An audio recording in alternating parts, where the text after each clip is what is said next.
long as...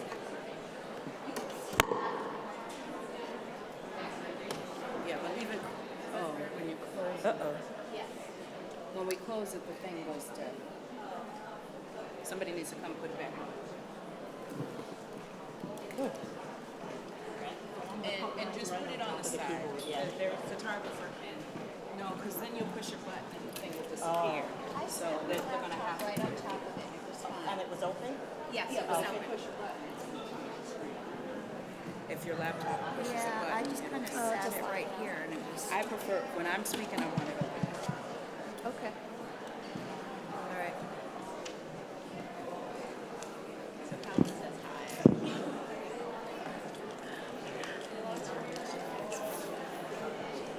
You're welcome. Yeah, we can make it. Thank you. Okay, they're gonna move it. Thank you. Yep.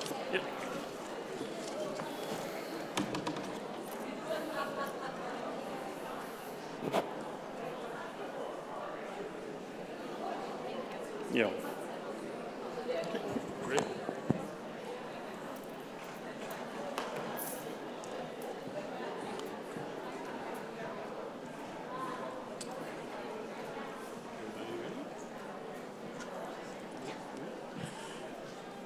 Good morning, everyone. You know, my name is David Jackson. I'm from the Federal Reserve Bank of Atlanta, and that's in the South. And in the South, I'm a New Yorker originally, but in the South, I was taught this call and response thing. So we're going to try that again, right? Good morning, everybody.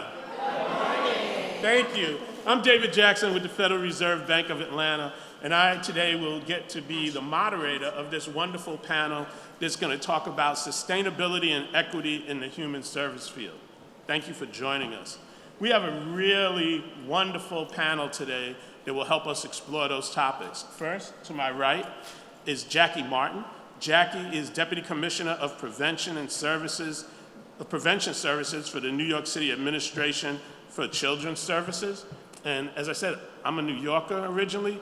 That's a big agency, and they do some really important stuff. Next to Jackie is Bridget Quinn. Bridget is the Legislative Director for the Massachusetts AFL-CIO.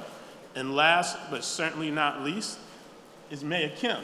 And Mayor Kim now serves as EMPath's President and CEO. So today, you'll have the opportunity to hear from these three phenomenal women, and we're gonna get to talk about this topic and learn some things and share some things with each other. And I'm gonna start out by trying to set a little context, right? And some of that context is, often when I go out and talk about this stuff, people look at me and say, the Federal Reserve? Why is the Federal Reserve interested in something like this? Well, first of all, I work at the Federal Reserve Bank of Atlanta. There are 12 Federal Reserve districts around the country, and we happen to have one of the most adventurous, forward-leaning, and phenomenal presidents in Raphael Bostic. Raphael Bostic has really helped the Atlanta Fed, and many other feds as well. The Boston Fed is doing work in this, so I'm not going to leave Boston out since I'm here. But we really focus on economic mobility and resilience. And that means we have to help places be more equitable, help people connect to systems, and really help use our research and data and convening power to help people who might not see the need for those things understand why that's important. And the Fed also has a dual mandate that was given to us by Congress. One is stable prices. And we're not necessarily doing a good job on that one right now, but we're also working to see full employment, right? Stable prices and full employment are important things in this country, and we can't have full employment in this country just doing things the way we've always done them, right? In September 2002, the data told us that there were about 10 million jobs unfilled, but 5.8 million people were on the unemployment rolls. Now, we always know the unemployment rolls don't do a perfect job of capturing everybody that's looking for a job, but if we use that data, we know there's about a $4 or $5 million gap, a 4 or 5 million person gap in people who are ready to go out there and take jobs. And to fill that, we're really gonna have to start to think differently about how we get people connected to the workforce, right? We have to be more equitable in how we do that. We have to think of different ways to help move people from where they are to really being able to participate in our economy and our workforce. And COVID shows us that there was really a need for that, and that's a continual need. During COVID, I don't know about you, but I became acquainted with this new term, essential worker. And when you think about essential workers, many of them, in fact, I was doing research because I wanted to be a little prepared to talk to y'all today, and I went, and the CDC has a list of job titles that they consider essential workers, and about 3/4 of them are in the human services field, right? And so many of these jobs are listed as jobs that require an advanced degree. But in reality, when you think about what many of these people do, they may not need an advanced degree. And this barrier, you go look for a job and it says, oh, I have to have a bachelor's degree, may leave a lot of people out of the workforce. And so we have to think about how do we help employers start to post jobs with this skills-based frame instead of a credential-based frame. And in doing that, we might be able to start to think about how we can close that 5 million worker gap. And it's important that we start to travel down that road, recognizing there are, in fact, going to be careers where you still need a degree, but we also have to focus on the fact that 2/3 of Americans don't have an advanced degree. And that it is from that pool that we're going to be able to really start to do the work to close that gap and help find equitable ways to have more people join in the workforce. So in thinking about sustainability in the human service field, there are a few things that I want to offer to you for consideration that might help us make that more equitable, help more people see their way to connect to it, and start to think about how we can close that worker gap. As I mentioned, it might be time for us to move away from credential-based hiring and look at skills-based hiring. At the Atlanta Fed, we have a partnership with the Markle Foundation where we're working around the country to help employers think about how they might uncomplicate their job postings, right? And how they might train their staff that does hiring to look at people who are coming in for jobs differently. Why ask for that college degree if you don't need it when they can have skills that were gained on the job, skills that were gained from programs that help them move up and get more skills, and not keep them blocked out simply because they don't have a BA. Number two, we need to pay attention to the impacts of benefit cliffs and how that works to help workers be able to move up and continue to move up and participate in our workforce. For some people know what benefits cliffs are, but for those who don't, it's this imaginary and real cliff that when you earn a couple dollars more, you lose public benefits that have really been important and helpful in keeping you in the workforce. The example I like to give is childcare, having suffered through that when my children were young, trying to figure out, my wife and I, how do we pay for this expensive childcare and still get out at work, right? And you can imagine if you're a single mom and you're working and you're doing something in a hospital and you go take the training to become a phlebotomist and you get, $3 an hour more in your new job, but then all of a sudden you lose your $200 a week or $250 a week childcare voucher. That's a disincentive, right? And we shouldn't have these disincentives that the system is setting up for our society. So really thinking about how we can improve how people are able to climb that ladder and not pull out rungs of that ladder is a really important strategy. So focusing on benefit cliffs, removing perverse incentives, and making incentives for people to move up really sticky is one of the things we should think about. And third, we have to pay attention to the systems that support workers in being able to get engaged, stay engaged, and help us have more equitable participation in the workforce. 3 things I want to call out that during the pandemic we saw not be available and really negatively impact how people could participate. The first one I've already talked about, childcare. In fact, we're still seeing challenges in the market around workforce where childcare is not abundantly available. I'm not even talking about cost at this point. That, like, in a lot of places, childcare centers aren't back up and running, and people are having to make these tough choices about what they do with their children or whether they go to work. That's not productive. The second thing is transportation. I just heard today that the Orange Line here in Boston is shut down, and that's Not anymore. not anymore. It's back open. Oh, good. But when it was closed, it was preventing people from getting to work. These are systems that are really important in that supply chain of helping people connect. And lastly, health and healthcare. If people aren't healthy, if they don't know that they can take care of themselves and their children, how can you focus on work, right? Like, how can you do that? So we have to really think about what are these systems? And interestingly enough, many of these systems that I just talked about are really staffed by human service workers. And so if they can't participate and get out and do what they do, many of us can't participate and get out and do what we do. And we really saw some of the challenges that become associated with that during the pandemic. The Federal Reserve Bank of Atlanta partnered with other feds across the district to do a series of interviews during COVID to look at how communities were affected by COVID, and not just the health implications, but the social implications of what was happening in their ability to provide for people in communities. And what we saw every time we did the survey, we did it about 4 times, and we just did what will probably be the final one this August, was the organizations that were most needed to provide services for people in communities were the organizations that were most impacted by losing their workers to be able to be there to do that. So imagine, you live in a city community, or you live in a rural area, and it's made up mostly of people of color, and you go to your local food bank, or you go to your local child care center, or you go to the services that you always have that help you be able to stay connected, and those services weren't available. So the time they were most at need was the time they were least available. That's a disconnect we as a society really can't allow to happen again. And making sure that human service workers are connected to workforce and have the supports they need might be a protective factor against those challenges happening in the future. So we've seen the data around the number of workers we need. We've seen the negative impacts when these workers can't robustly participate in the workforce.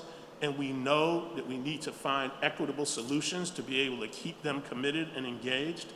And it's with those in mind, I want to turn it over to the other panelists so they can talk about some of the ways that they're working in this area. So first up, Jacqueline.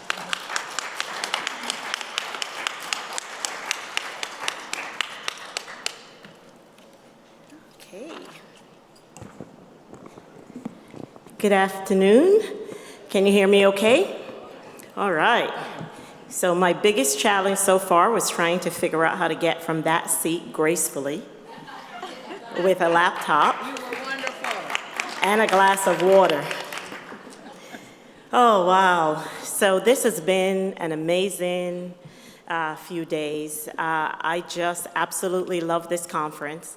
It is the one thing that I will advocate hard with my organization that I can attend. And so the fact that I was speaking at the last day of the conference made it a lot easier. I said I have to stay until the end. But as you heard, I am Jacqueline Martin, and I am with the New York City Child Welfare Administration, or Administration for Children's Services, ACS. And you had the privilege of also hearing my colleague earlier on, Marcus Kessler, who it has really been my pleasure to have partnered with him and the EMPath team to implement mobility mentoring as part of our prevention services continuum these last 3 years. So just to tell you a little bit about why I am so passionate about this work, I started working as a social worker in the South Bronx in New York City in the 80s. It was at the height of the crack cocaine, HIV/AIDS epidemic. And I was working with pregnant and parenting substance abusing women, and I was told that I would not have much success with that population. Well, I had a tremendous amount of success, because I was bringing 2 values with me at the time. I was bringing the fact that, you know, I knew that these women were living in the poorest congressional district in America, And I knew that I had to address issues around education and employment. And guess what? Those two things really work to help achieve the success, even though they were facing tremendous odds, given the fact that they were substance abusing and pregnant and parenting women, and women who had already a history of their children being placed in foster care. Well, we made it our business that the children that they were carrying and the ones that they did have in their care would not go into foster care. And I have to say that that has been my passion and what has fueled me all this time. So just to tell you a little bit about New York City's child welfare and juvenile justice systems, which we have at ACS, have come a long way since those days, since the 70s and the 80s and the 90s, when the number of children in foster care was at its peak. 40,000 children, 50,000 children in care. And we've been able to address these issues by investing in prevention services that allowed us to be innovative in programming for families in order to maintain child safety and well-being. With the foster care census now, less than 8,000 children, and serving almost 17,000 families and over 35,000 children annually in prevention services, we want to be intentional and build on these outcomes. So while we build, we are also confronting very long-standing challenges of disproportionality and disparity at every decision point in our child welfare system. That is at investigations, which are mostly, as a system, we investigate mostly Black and brown families. We remove and place African American children in foster care at a higher rate. We also keep them in foster care longer. These indicators and long-standing issues are not unique to New York City child welfare system, but more likely to be found nationally. And the same disparities hold true for our youth that we see in juvenile justice. So not only for us as a government entity, but also for those nonprofit human services organizations that we contract with. Because if they're contracted with ACS, they're gonna bear the stigma too of the work that they're trying to do. And so many of them are committed to community and grassroots efforts. But if they're working in child welfare, they're going to carry that water with us about how is it that we can actually address and make the lives of children and families, poor children and families, mostly African American children and families, better. So the Division of Prevention Services, which I truly have the honor of leading, and our partner organizations, we work together to support the physical, psychological, emotional needs of children and caregivers by working closely with the families in their communities. Over the past several years, we have had to really address issues of economic scarcity. We've had to also continue to deal with issues of trauma, multi-generational traumas, and you know that child welfare and our child welfare systems also are pretty traumatic for the children and families. Removing children from their families is one of the greatest causes of trauma to those children. So what are some of the, we think while it's crucial that we continue to confront these disproportionality issues for families and children in our system, we must also tackle the new and emerging impacts of the COVID-19 pandemic. So it has become critical that we take steps to stabilize and shore up our nonprofits ecosystem of providers, because they're the ones who hire and administer to over 25,000 employees to provide these services to children and families in order to keep the children safely at home. And just to put a little more context around this about what they are dealing with, during calendar year 2021, these human services organizations served over 35,000 children in over 16,000 families. And because ACS conducts an annual survey of families who have participated in prevention services in our 2021 Family Experience Survey, Approximately 93% of survey participants said that they are happy with the prevention services that they received. Another 87% of those participants said that they would recommend the services to friends and families.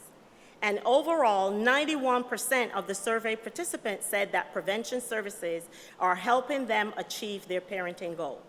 How is this possible? We're talking about during the height of the COVID pandemic, where everyone, and you guys know that New York City was really the epicenter of this pandemic. So how did they make that happen? I say through commitment, compassionate staff who put aside their own needs to serve children and families, because in child welfare services, we were not allowed to shut down. We still had calls coming into the State Central Register hotline, and our prevention agencies still had to respond to the needs of children and families.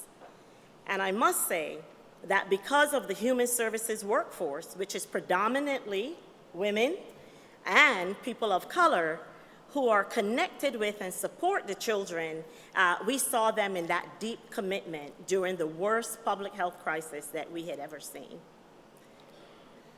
So prior to COVID, our human service organizations were serving about 20,000 families a year, approximately 44 to 45,000 children. But they also had this dual challenge of building a diverse and equitable workforce. The frontline workers providing these essential services during the pandemic at these nonprofit agencies were within their communities were also mostly women, and mostly women of color. So mirroring the population that they serve, right? So they have been the backbone of our human services programs, but they're also the ones with the lowest salaries, no matter what function they sat in these organizations. They could be case planners, supervisors, directors, case aides. So for those agencies that wanted to address the issue and provide economic mobility for their backbone staff, they found that their budgets were not structured to allow them to offer competitive salaries or to allow them to give incentives to these staff who were showing up day after day, visiting families in their homes and providing quality services. So oftentimes, however, we saw the juxtaposed to the public system, which is ACS, where we hire staff who are unionized for the most part, and they have the ability to have folks that are sort of advocating for them in these situations. But the truth be told, the human sector, service sector was feeling these labor issues long before the great resignation, if you would, and hiring crisis that we're now in. Some agencies were experiencing up to 20% turnover in frontline staff. That makes it really hard for them to be committed to and deliver on these evidence-based practice that drives our work, evidence-informed frameworks, such as mobility mentoring and so on. But they have to hire up, they have to fill those vacancies, and they have to get their staff ready to do the work on the front lines. So staff shortages, vacancies, and turnovers are, as you know, are linked to the negative and costly outcomes perpetuated further disparities across our service area. So families without that consistent prevention worker are more likely to receive services for longer periods of time. And guess what? If they're within our programs for a longer period of time, the chances are that they will experience another investigation and perhaps even removal of children to foster care. So we want to ensure that we are constantly showing up and serving them. But wage parity prevents staff shortages, vacancies, and turnover, and we know that. And so first off, we had to recognize that we must stabilize and invest in the child welfare system workforce, which again, I repeat, mostly women and women of color. So how can we help the organizations mitigate the challenges in order to decrease inequities and promote economic stability for the human services staff? Well, we've taken some actionable steps to address the challenges. So although equity is not necessarily about raising everyone to that place of equality, we could deal with the disparities. So we had to acknowledge and address the pay disparities that existed between our child welfare staff in the public sector and our human services contracts to allow them to pay their staff on par with the public sector colleagues. So one of the organizations in New York City, some of you may know them, CAFCA, the Council of Family and Child Care and Agencies, they did a salary analysis and reported a gap of up to $10,000 annually that existed between entry-level ACS, Child Protective Staff, and entry-level contract agencies caseworkers. So although we in prevention services in ACS cannot tell the human services agencies, these nonprofit agencies, what salary to pay their staff, we can offer guidance on salary ranges. So if you would, we set a recommended wage floor and a ceiling range of salaries for all positions in our prevention contracts. And for the most part, thank you. For the most part, we see agencies are paying staff within those ranges, and in most instances, they are paying them on the high end of the range. The other thing that we took advantage of, we looked at this idea of reimbursable incentive payments. As I said before, they weren't allowed to pay their staff incentives, even though they were coming out, they were working more and more hours to meet the needs of the children and families.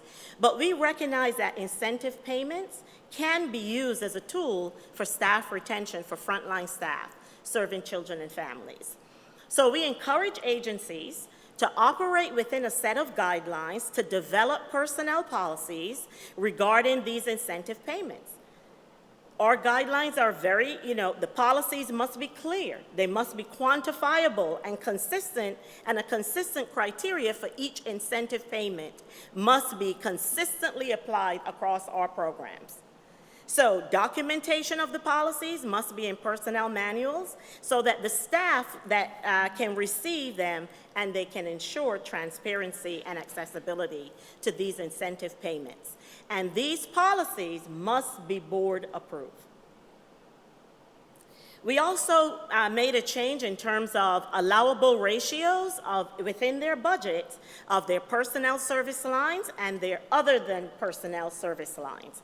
So before, we only used to allow them to operate within 80% of their budget went towards personnel, 20% went towards OTPS. Well, we just shifted that, and we now allow them to use up to 83% of their personnel lines, because we know that they have to work on increasing their base salaries and building in those incentives as well for their staff. So these are just some of the actions that we've taken. There are more of them. Maybe by June of next year, we'll have a real sense about how well they're working. But we are committed to revisiting them to ensure we get the outcomes that are needed. So thank you.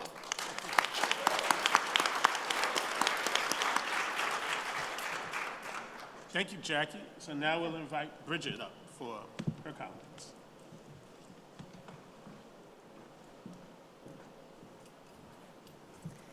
Good afternoon, everyone. Can you hear me okay? Great. My name is Bridget Quinn, and I serve as the Legislative Director for the Massachusetts AFL-CIO.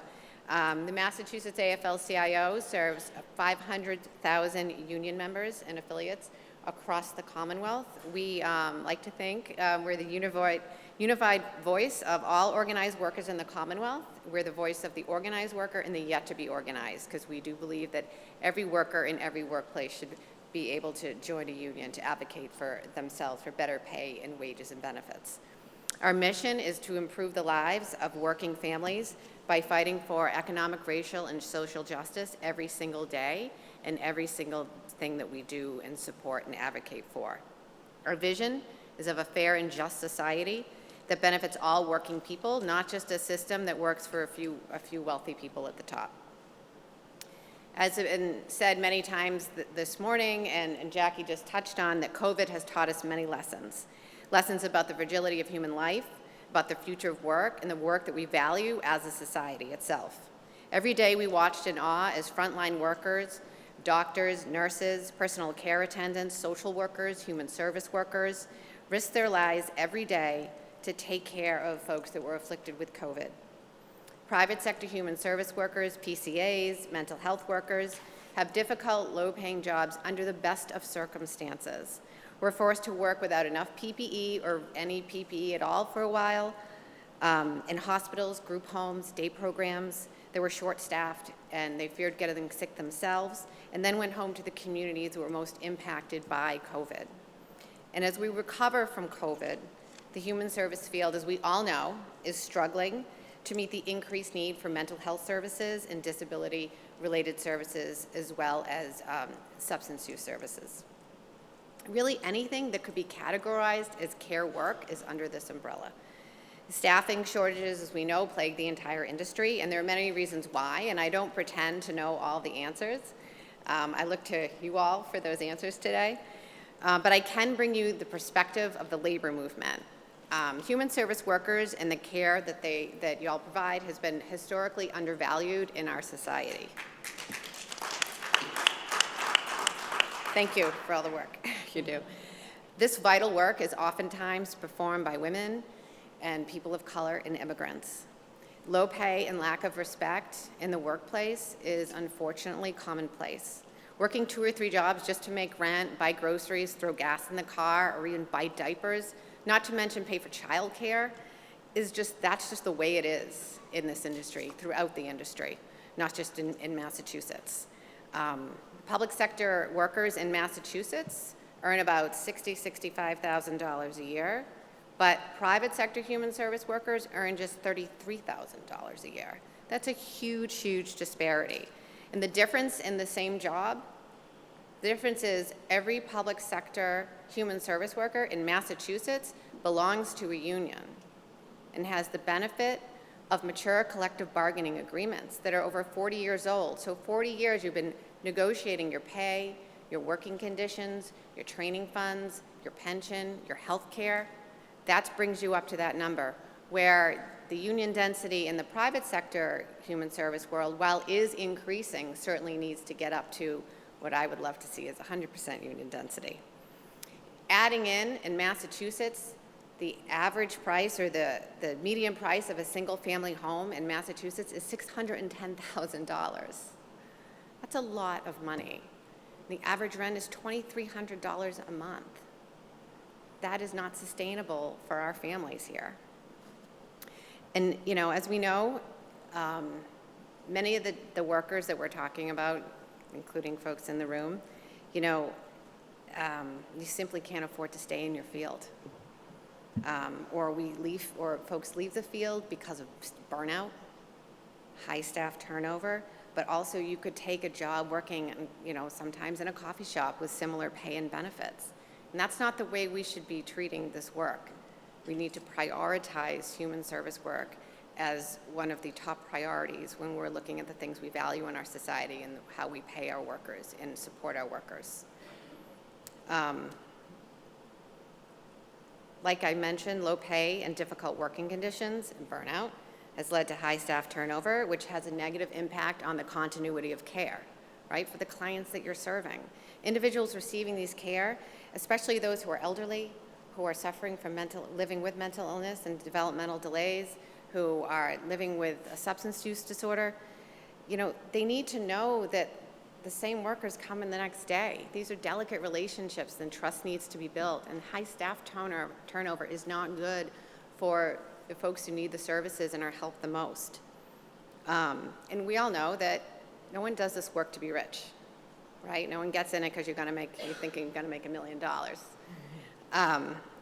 But we do it because we're compassionate, caring individuals who just want to make a difference in the lives of our community members and our neighbors.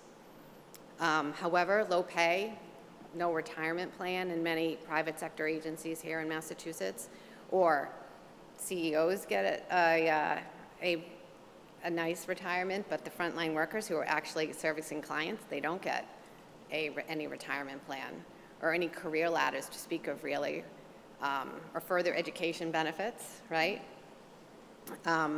That's a real thing that we need to really remedy here in Massachusetts. However, with staffing shortages, while staffing shortages continue to impact human services, workers are seeking representation in unions is at an all-time high. Nationally, unions have won more elections in 2022 than the past 20 years. Unions that represent human service workers advance social, racial, and economic justice for their members by winning higher wages, family-sustaining benefits, healthcare, training, and safer workplaces.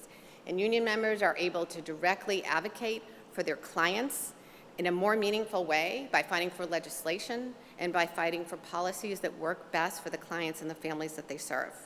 During COVID, unions here in Massachusetts were able to secure hazard pay for both non-union and union human service workers, sustaining them throughout the pandemic. They've been able to fight for increased spending for direct raises for direct care workers, while also holding the line on CEO salaries.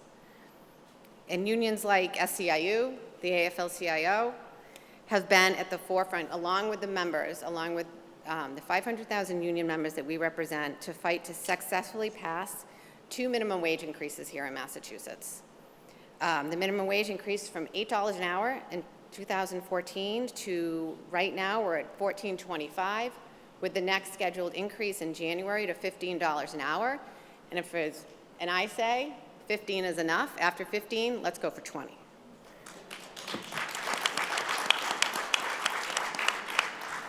Led by union members, community groups, and faith-based organizations, we also work to pass earned sick time and the strongest paid family medical leave bill in the nation.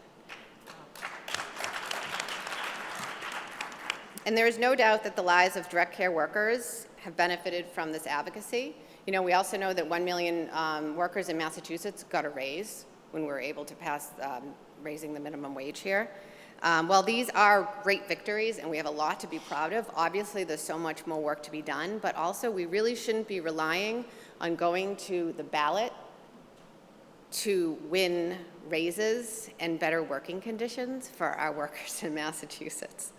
And we need to stop viewing, obviously, this work as minimum wage work or pink-collar jobs, as we've heard many times. As I mentioned before, and has been mentioned throughout the conference, that direct care workers are primarily women, people of color, and immigrants. In this election season, the entire labor movement, one of the top priorities of the labor movement, so that's the AFL-CIO, the building trades unions, the Mass Teachers Association, SEIU, are working with our community and faith partners to defend a law that we just have passed in Massachusetts that will allow immigrants without status access to a standard driver's license. It's question 4 on the ballot, so vote yes. All right, early voting starts tomorrow. Because we know that mobility is the key to everything, that there are so many union members right now that live in fear of driving to work every day, dropping their kids off at school, running to CVS to pick up a prescription, or simply going to church or synagogue or mosque on the weekends, right? And this is just about the dignity of our workforce. And we need to make sure that folks are tested, insured, and are licensed when they are driving. And so that is one of the top priorities we have as the labor movement in Massachusetts. And for the labor movement, every decision, every bill we work on, every advocacy effort, every elected official that we endorse or support and work for has to be viewed through the lens of diversity, equity, and inclusion.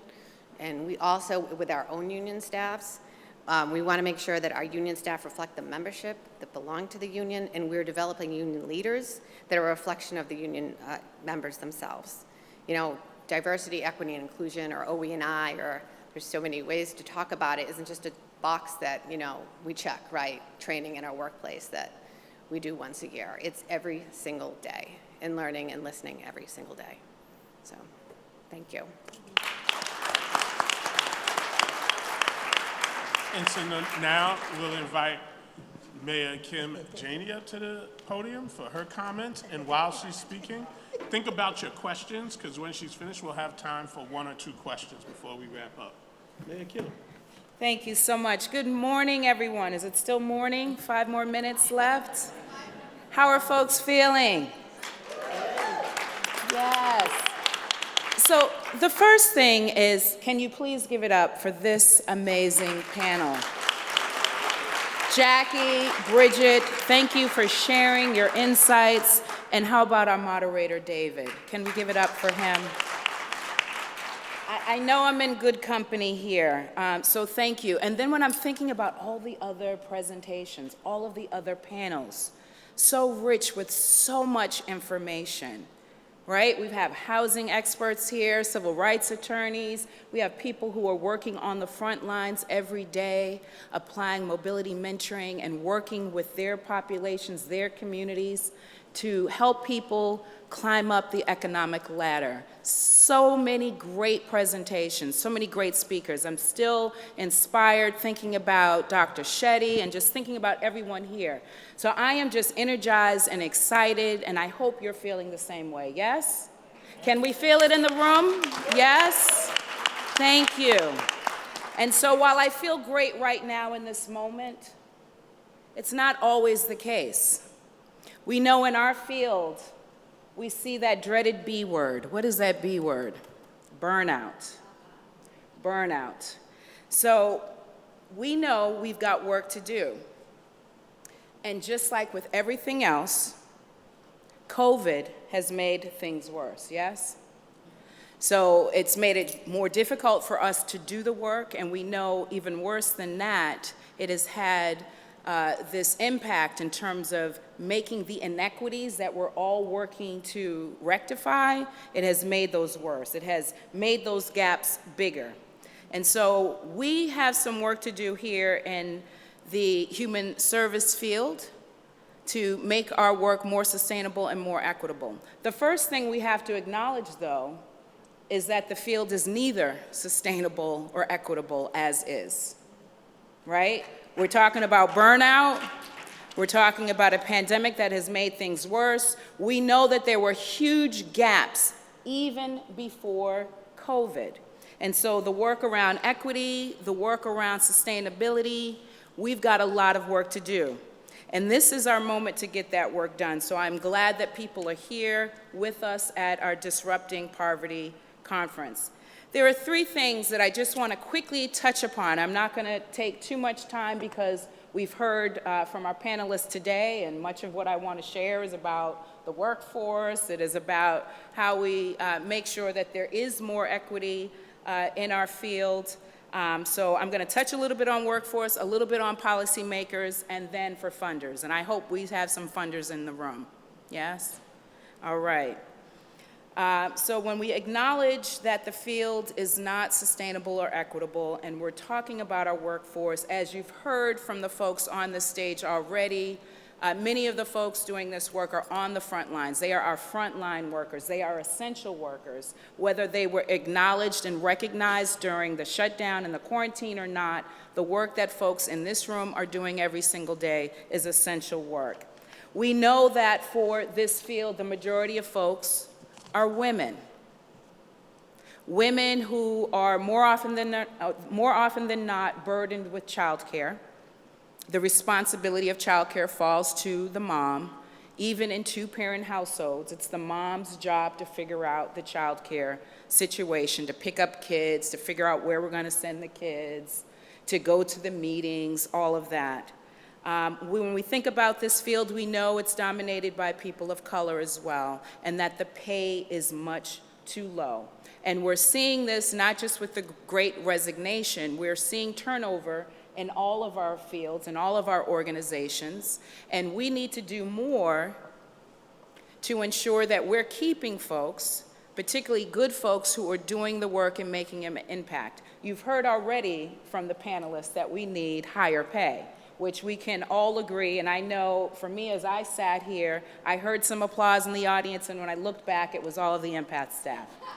So that's all right, because guess what? I am deeply committed as the new president and CEO to ensuring that we have the wages to pay our folks, not just a livable wage.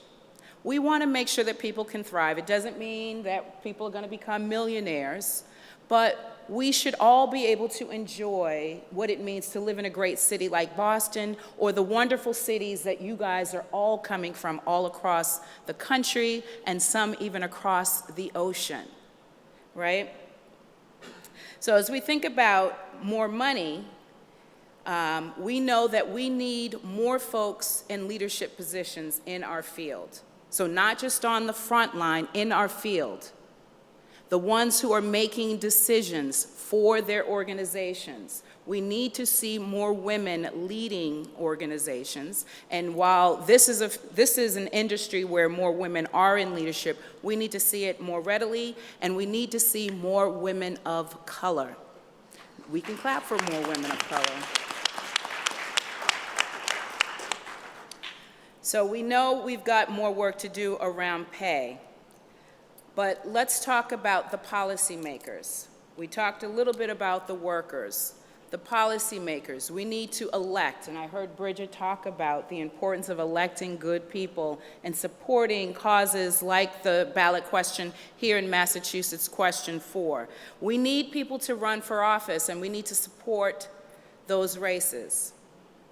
When I served as mayor of Boston, I was in great company. There were a number of other black women serving as mayors, the largest number we've ever had in this country. We had a black woman mayor in Atlanta last year. We have a black woman mayor in Chicago and San Francisco and Washington, D.C., and so many other cities. We need to see more of that, and not just in city halls across our country, but in the halls of Congress. So please, please, please, make sure that not only you are preparing to vote in a couple of weeks, or with early voting in Boston, you'll be able to vote this weekend, but let's make sure that we're supporting women who are running for office, especially women of color. Why is this even important? That's not rhetorical. Why is this important? Representation matters. So when I opened up the conference a couple of days ago, I leaned in heavy to my lived experience, the experiences that I had growing up in the city of Boston, and how those experiences inform the work that I did as mayor, as a city councilor, and throughout my career. Yesterday, I went to a panel downstairs and heard Taneva. Is she here? Shout out to Taneva. Taneva is a parent leader, very active in our Voices Advocacy Council here at EMPath, and she was talking. This was the panel on pushing back on the narratives. And we know what those narratives are, that talk about poor people, that talk about black people, that talk about Latino people, Latinx people. We know those narratives are embedded in racist stereotypes that try to other folks, to say that they're not worthy. And she made, I think, a very important comment. She said, and I'm going to quote you if I can find it here. She said, "People don't solve problems that they don't experience." People don't solve problems that they don't experience. So we need to make sure that the halls of power are filled with people who have lived experience like those of those who we are serving in our organizations, right? We talk about a decision-making table, a policy table. We heard Dr. Samuel the other day talk about one senator who was able to derail the child tax credit. One senator. So we need to make sure that these policy tables are diverse, that they include people of color, that they have more women. I see you back there. That they have more women. And why is this important? Yes, representation matters, because the folks at the table, the decision-making table, are not only deciding what is served, they decide who gets to eat.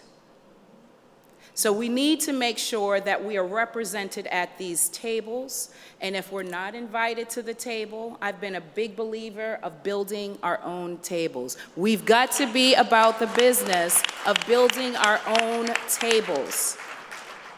Because power doesn't just live in a building in Washington, D.C., or in a city hall somewhere. The power is in this room. The power is with us and the people that we are working with every single day. And that brings me really to the third point, which is funding. We need, for our funding community here locally in Boston and every city across this nation, to recognize the moment we are in. We get asked to do a lot by our funders, and they have to hold us accountable, as they should. They should, yes, to make sure that we're doing what we say we're going to do. But we also need a different kind of relationship with our funders. We need for our funders to understand that they can't add additional barriers for us as we do this work, particularly for some of the smaller nonprofits that don't have the support and the resources in their back office to jump through every hoop. So I'm here to ask all of us to think differently about how we approach our funding relationship, and for us to come together and to maybe make some recommendations, let's say, to our funding partners about how they can engage with us in this work in a way that makes sense. Not only for us who are leading organizations, but most important, for the families that we are serving. And then finally, I will say this. The other day, Dr. Samuel reminded us about this moment that we're in. And we have to ask ourselves, are we satisfied with this as a moment or a movement? Are we going to respond in such a way that we will see the change that we need to see? I'm convinced that there is opportunity for us to reset. But that opportunity, that window is closing. The farther away we get from 2020 and the onset of COVID and the murder of George Floyd, the more that window is closing. And Dr. Samuel was right. She said, this is our moment right now to change things. Whether our labor movement will give us a 4-day work week and a 3-day weekend, this is our moment for that to happen. For our funders to respond in a different kind of way and not set up additional barriers, this is our moment for that to happen. Yes, we can clap for our funders. For us to all recognize that we need to center the lived experiences of those we are trying to help and serve. We need to make sure that we are doing that not just now because it feels good and we want to be social justice. No, we have to be committed to it. It isn't easy. Racial equity is not easy. And it can cost more money. It can take more time. So it really requires a deeper commitment. So I'm hoping that as we leave out of this conference after spending 4 wonderful days together, that we are going back to our home communities to take this information, the information that we have learned and shared with each other here, to do our work, but to do it differently, to recognize the urgency of this moment. We cannot let that window close on us. If it does, we're going to get caught. We cannot let that window close on our necks. We have to continue to push through and bring all of the change that we want to see with us. So that means having different conversations with our funders. That means making different decisions in terms of hiring. That means finding the money to pay people what they deserve, our frontline workers who do this important work every single day. So I'm encouraged. I don't know about you. I am encouraged. I am ready to go back out there and continue this work. And I'm just so glad and so blessed that I get to do it with all of you every single day. So thank you for being here. Thank you for being in this fight. And thank you so much. And hopefully we have some time for a few questions. Before we move to questions, what a wonderful group of women to really enlighten us on this. Please join me in thanking them. I think we have time for maybe one question, and I want that question to be from the audience, right? So who has one? Well, I'll take moderator's prerogative. I was thinking in case somebody didn't have one. Oh, we do have one. Excellent.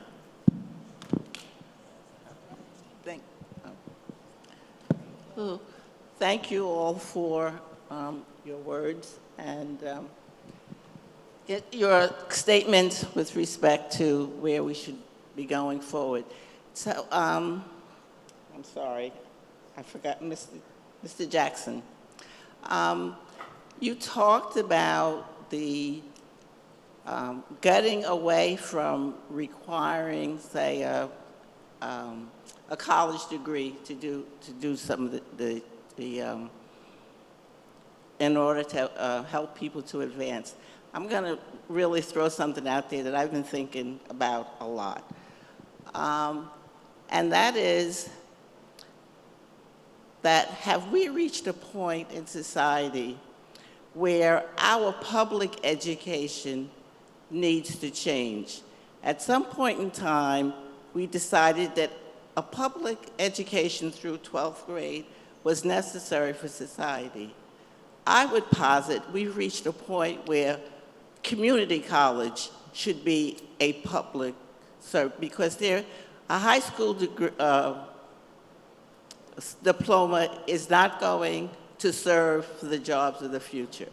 And that I think that we as a society should reach the point where we all say that 2 years post-high school is what we need for this country to move forward. Well, I think the data would tell us that we certainly do see as people are able to get more education, they're able to earn more in their life. And I know many places around the country have started to transition to that 2-year degree as included, free, and really carries people on. And so I think there is something to that, and I think there is an opportunity for us to think more holistically about that.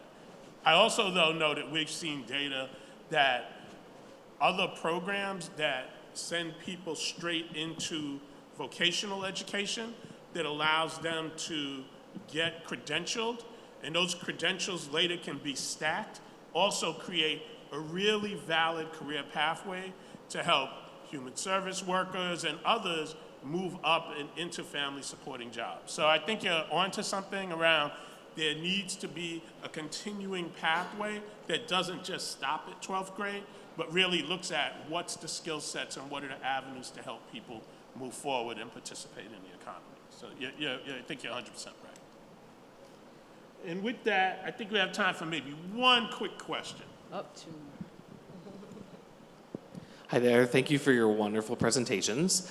I have a question from a colleague who has unfortunately lost her voice today. Has EMPath considered assisting their exchange members to access unions or to unionize, to increase access to better wages, decrease burnout, and increase fidelity of the mobility mentoring model? So I'll take that. Since it was specific to EMPath and the exchange, I would say this. We are in the process of organizing an advisory board for our exchange, and it's ideas like that and so many other ideas that we hope folks will bring to that advisory board so that we can see how to better support each of our exchange members. Thank you for that question. So join me once again in thanking this panel for the fabulous thoughts and words and the charge that has been given to you.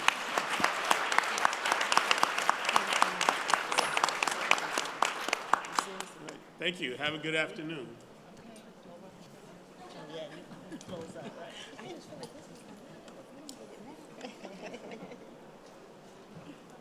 Fabulous. Thank you all very much. So I was working in the same South Bronx neighborhoods in the 80s. I was worked for HPD, as I said, and back then I was training tenants how to manage their buildings. All righty. Provide them as limited How is everybody doing? Really well? Good. So I know that I stand between you and lunch, so this is going to be very brief. I just want to give a few takeaways from the last 4 days, actually starting with this last panel. So the one sentence takeaway is that poverty disruption starts at home. It starts in our organizations, taking a good look at our compensation systems and being really honest about what we can do now, what needs to wait until tomorrow, and what needs to wait until next year. So that's the first takeaway. The second takeaway actually comes from Anthony's panel, which I didn't attend. But I heard through the grapevine that the takeaway there is a real question that we have to ask ourselves as individual organizations and as members of the exchange and beyond. And that question is a simple one. The systems that need fixing in this country, can they be mended? Can they be knitted together? Or do we need to start over?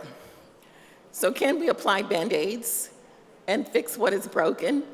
Or do we really need to look comprehensively at our systems? And then yesterday's question was largely about advocacy. I asked one of today's speakers about voucher discrimination and how important it is to get our arms around what it means to be discriminated against if one needs a voucher for housing. So who has standing to sue their state if there's voucher discrimination, or the municipality if there's voucher discrimination? I think policy advocacy needs to tackle that question head on. And I think it's the kind of question that we can tackle through the exchange, because we all have in common vouchers throughout the state and municipalities from which we're from. So I think that's a really very important question. And then the Chetty data. Many of you experienced what I think was a wonderful sort of seminar in economic mobility that Raj Chetty was able to offer all of us. But there was one thorny point in Chetty's presentation from my perspective, and that point was about what he called friendliness bias, right? So data clearly show that we do better as a society when we interact with more diverse people from our communities, our state, our nation, indeed our world. So to me, that means the more cosmopolitan we are, the more likely we are to create health systems that make sense, poverty disruption that actually has sustainability. So how do we, as a movement, think about this bias? So this morning in the shower, I answered my own question. And I think the answer is complementarity. We need to learn how to complement what we do well within our organizations and what we need to ferret out to other organizations, because it's the connectivity that's going to make the most comprehensive difference. So how do we build that kind of complementarity within the exchange, throughout the exchange, and beyond? And especially, how do we build it with our international economic mobility organizations? So I've noticed during the conference, the international folk here have clustered together in much the way I clustered with my classmates when schools first desegregated. So we were all in the cafeteria, all black folks on one wing and whites on the other. But in my community, we had a group of evangelicals as well, and they too were clustered. So it wasn't just about race, it was also about class. It was also about our inability to understand difference and to appreciate diversity. So sometimes being seen is really hard to do.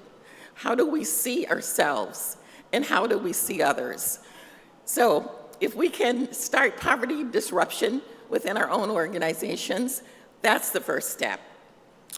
If we can look at diversity in a really rich way, not in a jingoistic way, I think it's going to help us deepen complementarity, or the likelihood that we're going to knit ourselves together to find the resources that we need, but also to find the humanity that we probably lost as we do this very difficult work. And the final thing I'd like to say is, there's a book that's coming out called Land Promise and Peril. It happens to be my own work. And in the book, I trace 8 families intergenerationally. And the question I've always asked myself since 4th grade is, why do some families succeed and others fail? This is a question I ask myself every day when I work in our shelters. Some of our participants are going to exit shelter quickly. Some will remain there for years, and some have. What factors determine who exits the soonest? And importantly, which factors determine sustainability of those exits? So I'm going to tell you the story of Josie. I started to say Catherine, but that's a little too close to home. So I'll use Josie. I met Josie when she was about 89 years old. She'd been a sharecropper her entire life, starting as a child, fifth 5 years old, working as a child laborer. So we have better child labor laws in the country than we did when Josie was born early last century. But she worked 65 years on the plantation, not just one plantation, 8 plantations. She was looking for a home and shelter, because on the plantation you could be kicked off if you didn't pick enough cotton or if it didn't weigh enough. And some of the smart people on the plantation knew how to put some heavy metals into the cotton sack so that it weighed more than it actually did, right? Because that had real implications for how much you were able to take home and whether or not you could stay on the plantation. We've talked a lot about homelessness here, but Josie and her family moved 8 times. 8 times. Imagine the instability that that family must have felt. So how did Josie get out of poverty? After she left the plantation around 1969, she decided to go to the bank and ask for a loan. After all, she had worked her entire life. She knew that work had not paid, but she went to the bank anyway to ask for the loan. So the loan officer was kind, but he told her no, absolutely not. As she was walking out, one of the plantation owners, Nolan Bass, walked in the bank and asked her, "What are you doing here?" She replied, "I need a loan. I want a home of my own and a husband to sit on the porch with." So a home and marriage, these are universal wants, right? Josie got that loan. Why did she get that loan? Because Nolan Bass, her former employer, vouched for her, right? So the kind of work that we do every day is the kind of vouching for participants, co-investing with them, helping them to appreciate, A, that they are deserving, and B, that they're human beings and they deserve an opportunity to exit poverty with dignity. So the last thing I'll say about Josie died a few years ago. The question I wanted to ask her is, well, are your kids doing any better than you, right? Are they going to exit poverty? You'll have to read the book to find out. But what I want to leave you with is how very, very important it is to understand poverty disruption is intergenerational or multi-generational family disruption. It's when families get out of poverty and stay out of poverty that we'll no longer have this work to do. We'll have other work to do.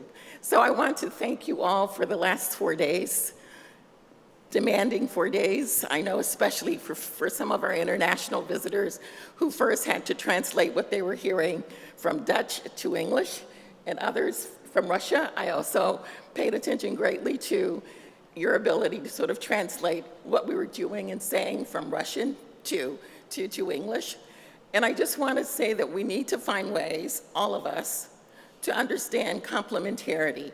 How is it that we can complement the work that each organization is doing so that that work builds a ladder, a sustainable ladder that isn't sticky on the lower rungs and isn't slippery at the highest rungs. So thanks very much.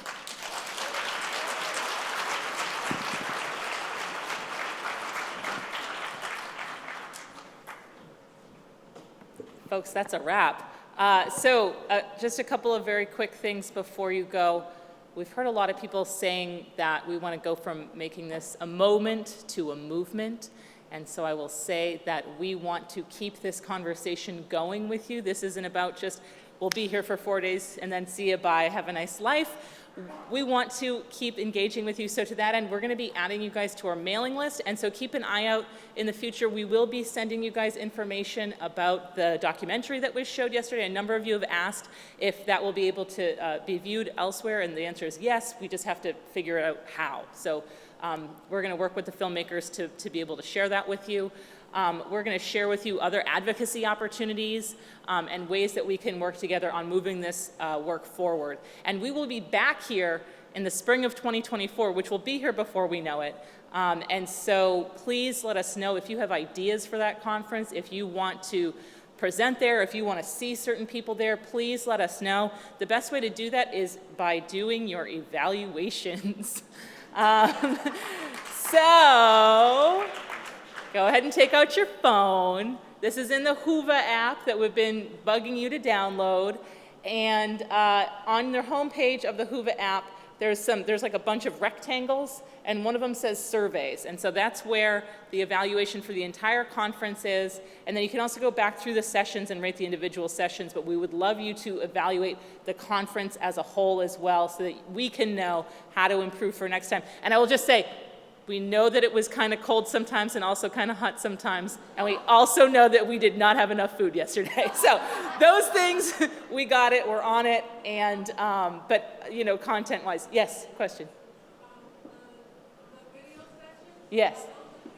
Oh, good question. Yeah, so a question about whether the videos that they've been doing, you know, videoing the plenary sessions, those will be available afterwards as well. We will email you with a link to watch those. You can watch them anytime you want. After this, you can share them with your coworkers, et cetera, et cetera. Thank you for that. And also, the slides for the sessions will be loaded up onto the Whova app to be accessible afterwards as well. We've gotten a lot of questions about slides, so those will be also on that app.